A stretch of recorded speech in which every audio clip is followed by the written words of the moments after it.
Welcome, everybody. I hope you're having a great weekend so far. I'm so glad you're here today as we kick off a brand new series called It's Complicated.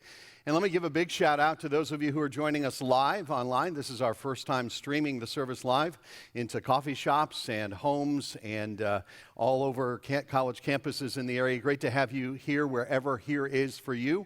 And let me just encourage you, if you live within 20 minutes of driving of one of our campuses, join us live next weekend. We'd love to meet you in person, not in purpose, on purpose and in person.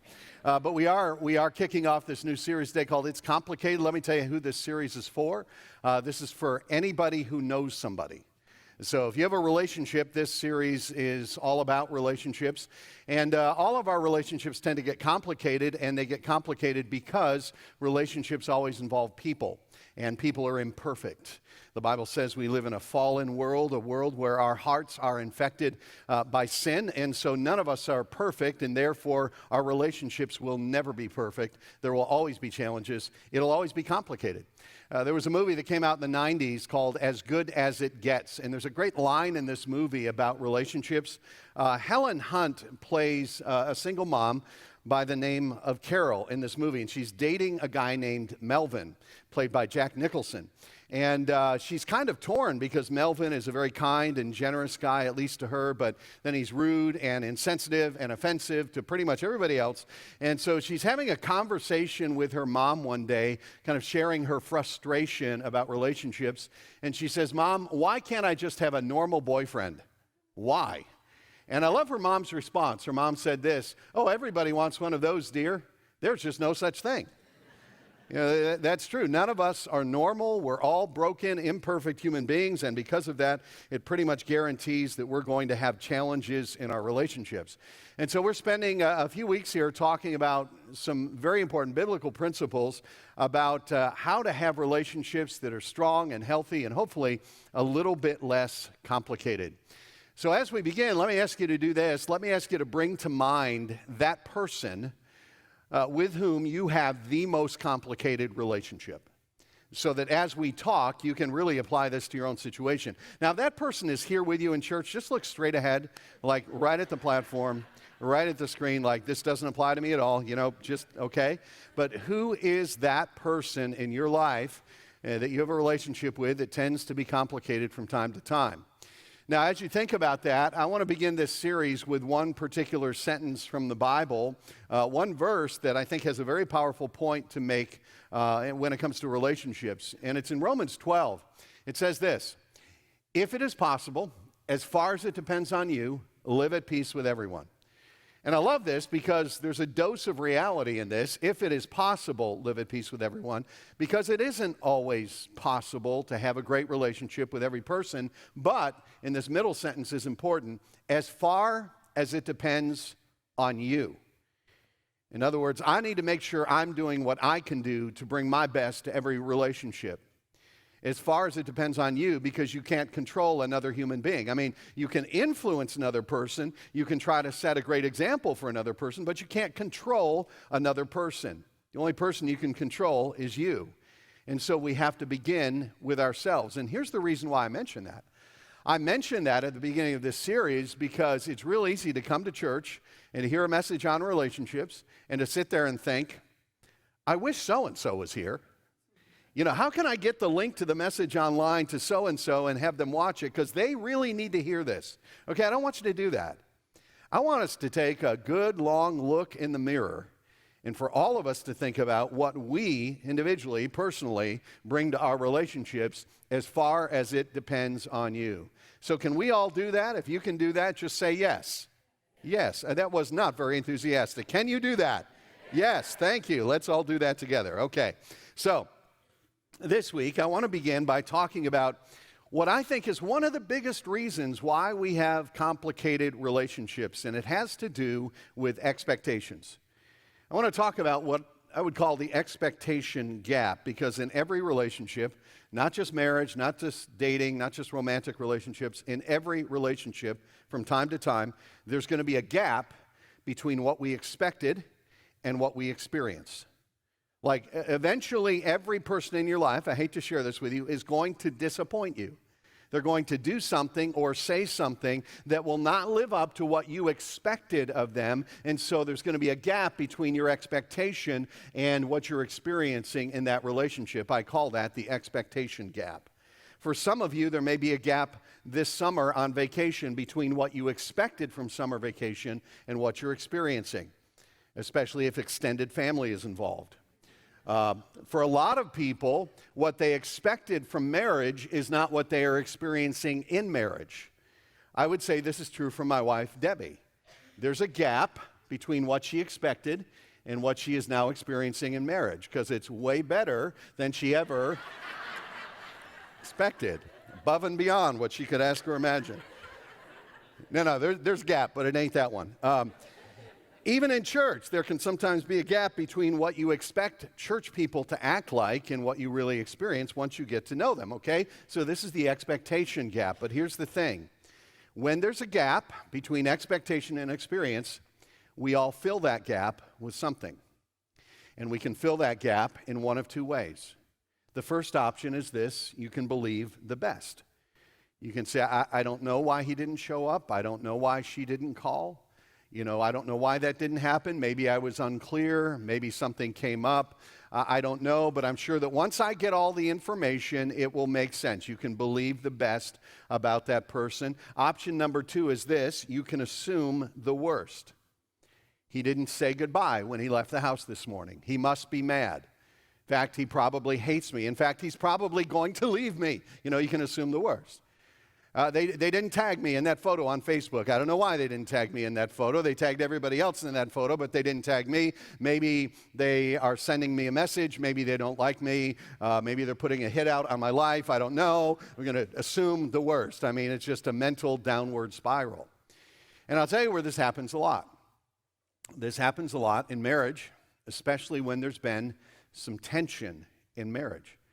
I heard a story about a guy who would always leave the cap off of the toothpaste tube. Really bothered his wife, and she would hound him about leaving the cap off the toothpaste tube. So finally, after a couple of years of this, he said, you know what, it's not that big a deal. I should really honor my wife by putting the cap back on the toothpaste tube. And so he made a personal commitment to start putting the cap back on the tube. And so every morning, without fail, he would brush his teeth, put the cap back on the tube. He did this for a couple of weeks, for 2 weeks, and then his wife confronted him. And she said, why did you stop brushing your teeth? It's what we do, right? It is so easy. It is so easy to assume the worst. But when we do that, here's what happens. That begins to poison the relationship. Because you can get into this cycle of constant distrust. You begin expecting them to fail. You even begin to delight when they fail because it proves the point that they are a failure. And you develop this spirit of suspicion, and it begins to show up in your responses. It shows up in your tone of voice. It shows up in your text messages. And you can poison the relationship if you make a habit of always assuming the worst. So here's the question. Where do you go mentally when there's a gap between expectation and experience? What is your natural tendency? Is it to believe the best or to assume the worst? So here's my premise. If you want to have healthy relationships, and I'm just talking marriage and dating, any relationship, you have to make the conscious decision, you have to make it a habit when there's a gap between expectation and experience to believe the best about that other person until you have evidence to believe differently. Okay, so as we talk about this idea, the expectation gap, I want to begin by drawing your attention to probably the best known passage of Scripture in the Bible that talks about relationships. And it's found in 1 Corinthians chapter 13. There's 7 or 8 verses here that just talk about love, what love is, how important it is. And when I read this in just a minute, you're probably going to recognize it even if you don't have much church background. And the place where we often hear this read is in wedding ceremonies, which is really nice. But something you have to keep in mind is that this was not originally written for wedding ceremonies. This was part of a letter written by the Apostle Paul in the first century to a group of Christians in the city of Corinth. And so this was not something written to a bride and groom. It was written to a church that happened to have a lot of people in it who were in conflict with each other, who were at odds with each other. In fact, if you read the first 12 chapters of this letter called 1 Corinthians, you discover that in this church, there were actually these factions of people who were loyal to different spiritual leaders. There were Christians who were filing lawsuits against each other. Even when they showed up for worship, there was division and there was fighting among them. And so when Paul writes this, he writes this not as a great way to begin your marriage, but as a way for Christians to really live out what it means to be a community of God's people. And there's one little phrase in this passage that really, when we understand it fully, makes a powerful point about how to fill in the expectation gap. So let me just read this for you, beginning in verse 1. Here's what Paul writes to the Christians in Corinth. If I speak in the tongues of men or of angels, but do not have love, in other words, I can be a great public speaker, a very skilled orator. That's not really how you judge someone's character. That's just a talent. It's not their character. If I don't have love, I'm only a resounding gong or a clanging cymbal. In other words, I'm just making noise. If I have the gift of prophecy and can fathom all mysteries and all knowledge, if I have a faith that can move mountains, in other words, if I've got all kinds of theological insight and deep Bible knowledge but do not have love, I am, what's the word? Nothing. Verse 3, he goes on to say this, if I give all I possess to the poor, if I'm really generous, give over my body to hardship that I may boast, but I do it for the wrong reasons, but do not have love, I gain nothing. And so Paul says, doesn't matter how smart you are, doesn't matter how skilled you are, doesn't matter how many sacrifices you might make if they're motivated by selfish reasons. Ultimately, love is what matters in terms of reflecting the glory of God in this world. And then he goes on to give a description of love, and it's a very fascinating description because he doesn't describe love in terms of emotion or feeling, which is the way we most commonly understand love. First I get cold, then hot. Oh, what a pain I've got. It must be love. You know, the old country song. We think of love as a feeling. I feel something when I'm out on that date. I feel something toward my kids. I'm so devoted to them. I love them. Love is almost always thought of as an emotion or a feeling.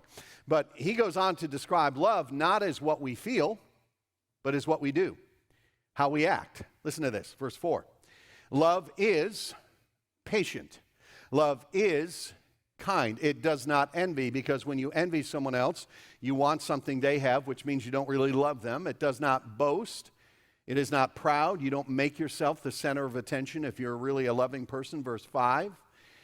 It does not dishonor others. It is not self-seeking. It is not easily angered. It keeps no record of wrongs, which is a really difficult one because we all have that mental filing cabinet of things that people have done to us, and we like to go back there. Love does not delight in evil, but rejoices with the truth. Now, listen to this. It always protects, always trusts, always hopes, always perseveres. Now, there's one phrase here that's just fascinating to me, and the first time you read it, it like doesn't make sense. In fact, it seems a little bit naive. It seems like really bad advice. Love always trusts. That doesn't seem like a good idea. You know, when I was growing up in church, we used a different translation of the Bible. It was called the King James Version. And in the King James Version, it's translated this way: love believes all things. And so if you were to study that in the original language of the New Testament, which was Greek, it literally means this, that love defaults to believing the best. Love defaults to believing the best. In other words, when there's a gap between what I expected and what I'm experiencing, I am going to find the most generous explanation possible. And I'm going to fill in the gap, believing the best, until and unless I have clear evidence to believe otherwise. Now, let me tell you why this is difficult, for several reasons. For some of you, this is difficult with a particular person because they have a particular track record. And it's really hard to believe the best. But you know what? You should still do this. That should be your first response. That should be your initial reaction. I'm going to think of the most generous explanation possible and decide to believe it. For some of you, this is really hard because of your personality. You have a certain personality that's bent toward skepticism or negativity. You don't easily trust people. For others of you, this is very difficult because of your personal history. Because you grew up in a family, or you had a track record in a particular relationship that has left you with some scars. And you carry the baggage of some hurt from your past, and so it's really hard for you to default to believing the best about other people. And I get that, but here's what I would say. As hard as it may be, it is still the best thing to do when somebody disappoints you to begin with believing the best, because if you don't do that, you're going to just make the relationship even worse, okay? So I want to show you an example of what can happen when we run into that expectation gap and we don't fill it in with believing the best. And in order to show you this example, I want to draw your attention to a story in the Bible from the life of Jesus. It's just this interesting, brief little encounter that he has with some friends of his. It's in Luke chapter 10, and Matthew, Mark, Luke, third book in the New Testament, the story of Jesus according to Luke. And here, it's just one day Jesus is traveling. He stops in at the home of some friends, and there's this very interesting thing that happens when there's an expectation gap. Let me just read it, then we'll unpack it. As Jesus and his disciples were on their way, he came to a village where a woman named Martha opened her home to him. She had a sister called Mary who sat at the Lord's feet listening to what he said. But Martha was distracted by all the preparations that had to be made. She came to him and asked, "Lord, don't you care that my sister has left me to do the work by myself?" Expectation gap right there. Tell her to help me. Martha, Martha, the Lord answered, "You are worried and upset about many things, but few things are needed, or indeed only one. Mary has chosen what is better, and it will not be taken from her." Okay? So this really interesting, kind of odd little story there, but I believe this is a story of an expectation gap, because Martha had certain expectations of her sister Mary, and when those expectations were not met, it made the relationship very complicated and created some tension. Okay? Now, on a cosmic scale, this is not that big a deal, right? Division of labor at a dinner party is not a very big disappointment. I recognize that some of you have very deep disappointments, that there have been things that have happened in your life at the hands of other people, decisions they've made, that have created a huge gap between expectations and experience. And yet, I think there's some very important lessons we can learn from this very simple story about how to fill in the gap. Okay, so here's kind of the backstory. Mary and Martha were sisters. They had a brother named Lazarus, and the three of them were some of the best friends that Jesus had during his time here on earth. And they were the kind of friends that you could just be very comfortable around, and you could hang out with them and let your guard down and just be yourself. They were the kind of friends that if you just showed up unexpectedly at their house, they'd be okay with that, and they'd be happy to see you.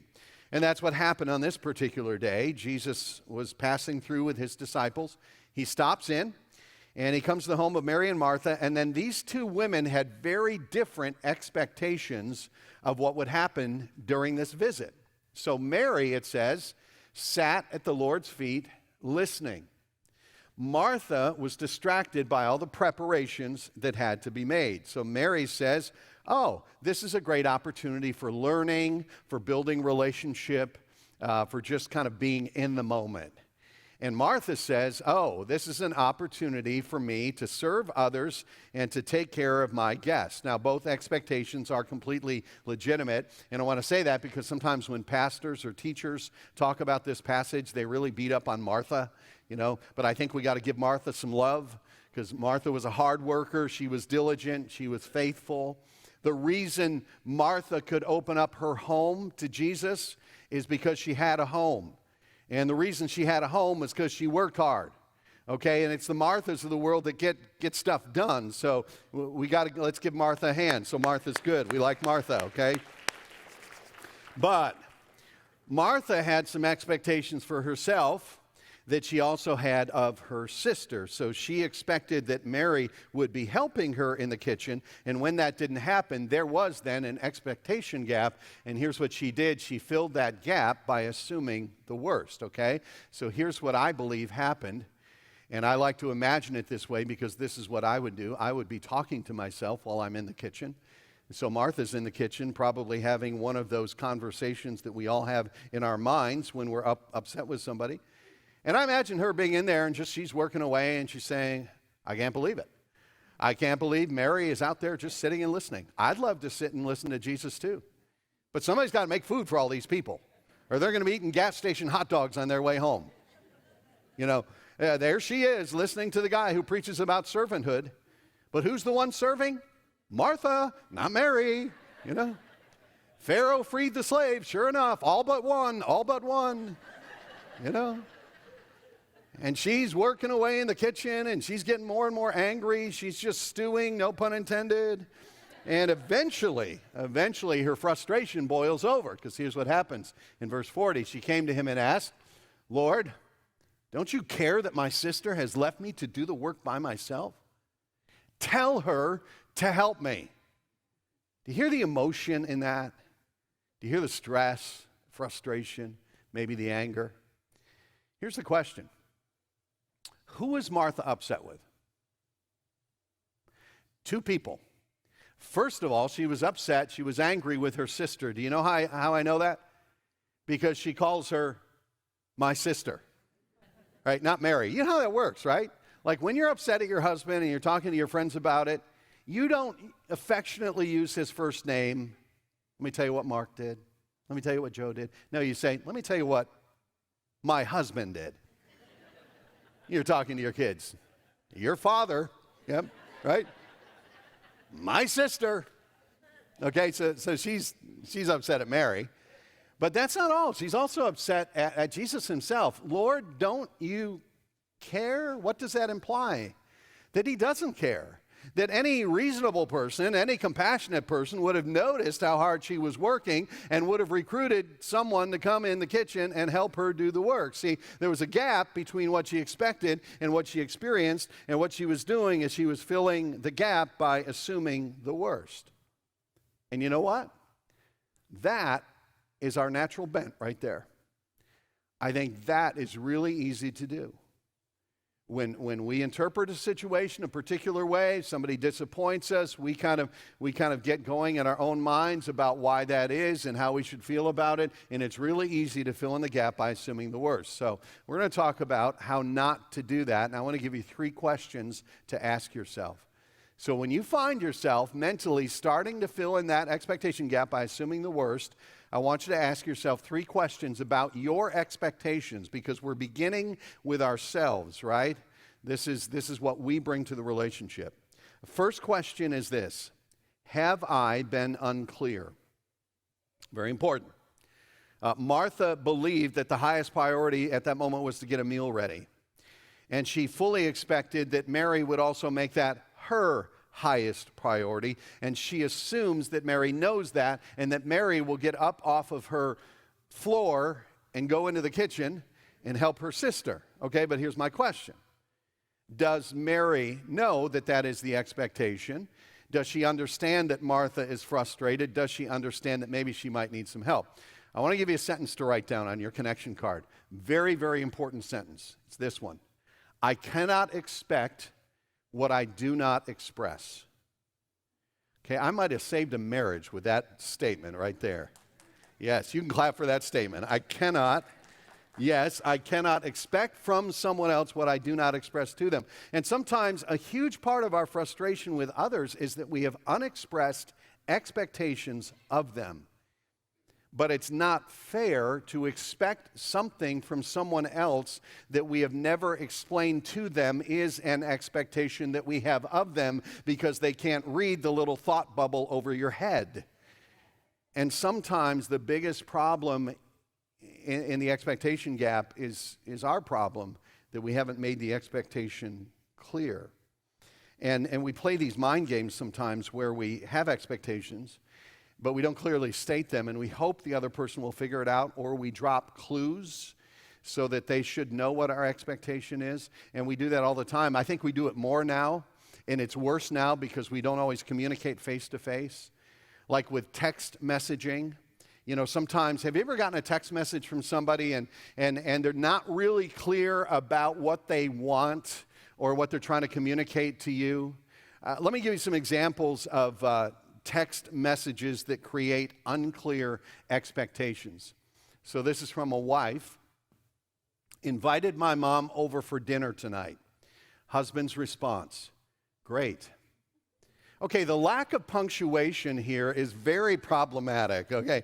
Makes this very cryptic. This is why the good Lord created emojis, is for a text like this one right here, okay? Not clear what's actually going on here. Okay, here's another one. This is from the husband. Okay with you if I play golf all day on Saturday? Wife's response, of course, that sounds like fun.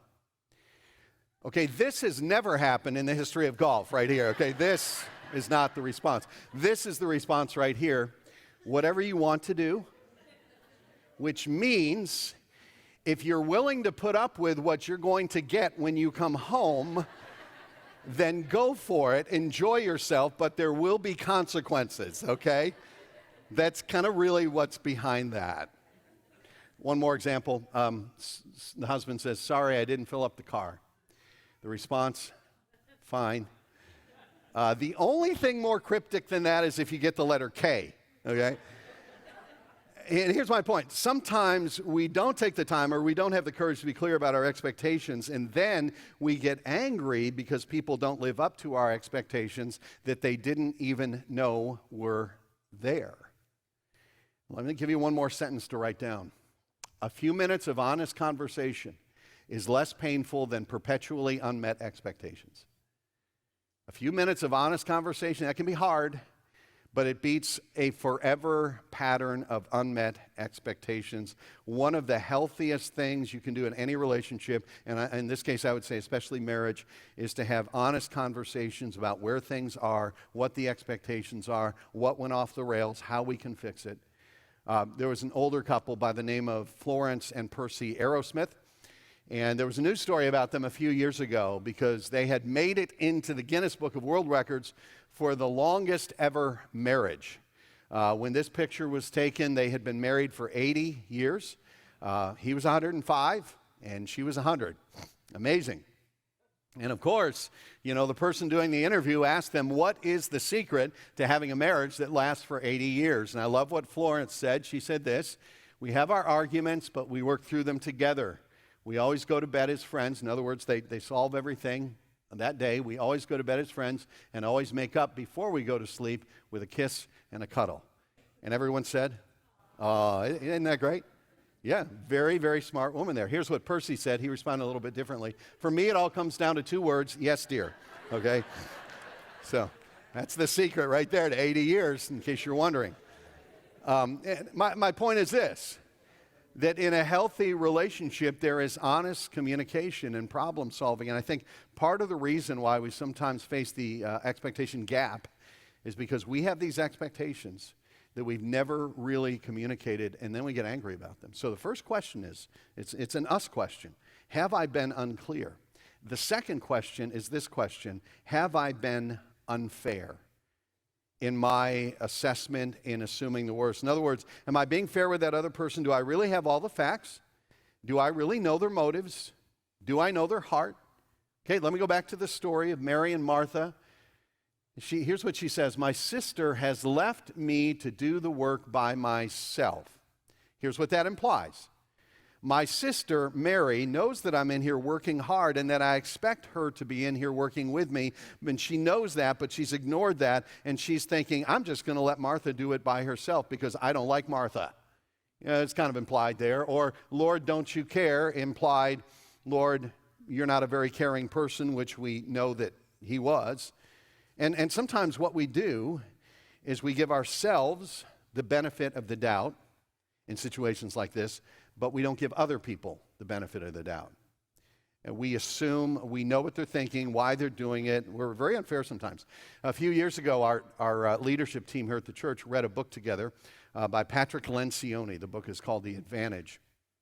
And in one chapter, he describes how to have a cohesive leadership team. And in that chapter, he talks about this phrase, the fundamental attribution error. And here's how he describes it. He says this is the tendency of human beings to attribute the negative behaviors of other people to their intentions and personalities. In other words, they meant it or they're just messed up, while attributing their own negative behaviors to external factors. I couldn't help it. Okay, here's what that looks like. Somebody else shows up late to a meeting. And my thinking is, well, they're late because they're disorganized. because they don't care about other people's time, because they just need to be more disciplined. It's a character issue. I show up late to a meeting, and it's because, well, my wife needed something, and I want to be a good husband. I had to make this phone call because it was a very important phone call, or the traffic was heavy. See, in my case, it's not my character, it's my circumstances. And he goes on to say this in the book. He says, of course, this tendency to give ourselves the benefit of the doubt, while assuming the worst about others, does great damage to relationships. And that is so true. So if we're going to be fair, what we have to do is give as much benefit of the doubt to other people who disappoint us as we would want if we were the ones disappointing them, because this has probably happened to you.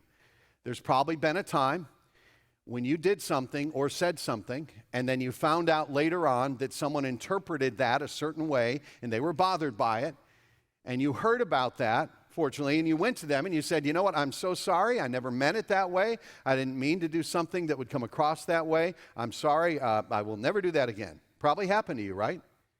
Do you think maybe that sometimes happens to other people? Like they do something or say something that they didn't mean it to come across that way? See, we've got to be fair in filling in the gap between expectations and experience. So we ask ourselves a couple of questions. Have I been unclear? Am I being unfair? And the third question is this: have I been unrealistic? Because in this story, in Luke chapter 10, when Jesus speaks to Martha, he says, Martha, actually, the problem isn't Mary. The problem is with your expectations of Mary. You're not having realistic expectations of her. Here's what he says, verse 41, Martha, Martha, and I think probably at this point she's sorry that she ever brought Jesus into it, and I think he probably said it very tenderly, Martha, Martha, the Lord answered, you are worried and upset about many things, but few things are needed, or indeed only one. Mary has chosen what is better, and it will not be taken away from her. So essentially, Jesus says, Martha, you know, I appreciate your cooking. I was really looking forward to the casserole. But Martha, I'm the Son of God. I can create food if I need to, like you could ask Peter, James, and John what I can do with a few fish and some bread. Like Martha, I didn't come here to get food. I came here to spend time with you, to be with you.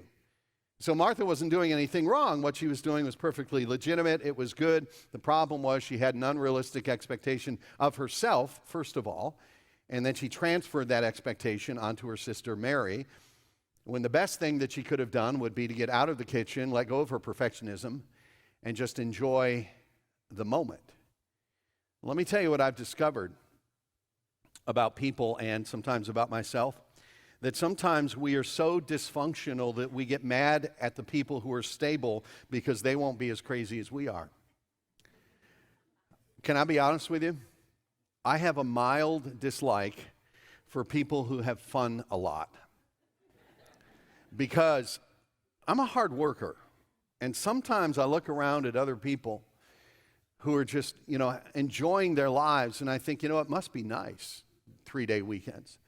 Must be nice to go on all those vacations. I see that on your Facebook page. Must be nice, but somebody's got to lead a church.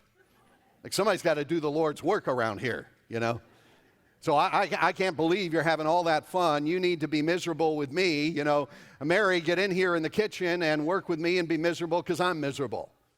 And sometimes the greatest source of our frustration is our expectations of others that are unrealistic for us and them to begin with. And maybe God doesn't necessarily want you to impose your expectations on others. Maybe he wants to impart a different expectation to you. But in those moments when you're drifting toward assuming the worst, have I been unclear? Have I been unfair? Have I been unrealistic? So here's the bottom line. The bottom line is this. There are going to be times, and it may happen today, it may happen this week, there are going to be times when someone disappoints you, and there's going to be a gap between what you expected of them and what you're experiencing with them in that relationship. The question is, what are you going to put into that gap? Because you have a choice. You can fill that gap by believing the best. You can fill that gap by assuming the worst. I believe we consistently, as followers of Christ, need to fill that gap with believing the best for 2 reasons. Number one, because that's what God did for us. Romans chapter 3. All have sinned and fall short of the glory of God. All of us. In other words, every single one of us is a bundle of unmet expectations in the eyes of God. But he didn't write us off, didn't give up on us. But we're all justified freely by his grace through, if we accept it, the redemption that came by Christ Jesus. And so first of all, we need to respond this way in the expectation gap because that's the way God has treated us. But number two is because it beats the alternative. Like 1 Corinthians 13, this is love. It always protects, always trusts, protects the relationship, believes the best, hopes for the future in that relationship. It always perseveres, even when things are hard. That's one thing. Here's the other option. You can go through relationships like this. Delight in uncovering mistakes, thrive on speculation, assume the worst, embrace doubt.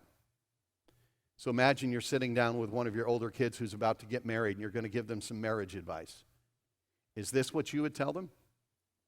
Basically, honey, lay a trap and eventually he'll step into it and you'll be right. Assume the worst. No, you don't say that. You say, listen, let me tell you about marriage. Once in a while, there's going to be an expectation gap. And when that happens, just like in any relationship, you get to choose how you're going to fill it. And the best thing you can do, and the best thing for your relationship, is to fill that gap by believing the best. So here's your homework assignment. And you may have a lot of opportunities to apply this depending on how complicated your relationships are. That person you were thinking about at the beginning of this message, when you have the opportunity, fill the gap by believing the best. Just decide to think of the most generous explanation you can think of and fill the gap with that and watch what that does in your relationships. Okay? All right, let's stand together. I'm just going to pray and then we'll let you go home. God, thank you for the chance to be here today and just to be reminded of what real love looks like. It's described in Scripture. It's embodied in our Savior, Jesus Christ, seen on a cross. May we live with that kind of love even in the deep complexity of relationships. And there are times when we have to let relationships go, but there are also times when we've got to try to restart and believe the best and have the hard conversations and then wipe the slate clean. And if there are those conversations that need to happen, pray that they would happen this week. But help all of us in our relationships to fill that gap by believing the best, because that's what you've done for us. And I pray that in Christ's name. Amen. Hey, you guys have a great week. We'll see you next week for week 2 of It's Complicated.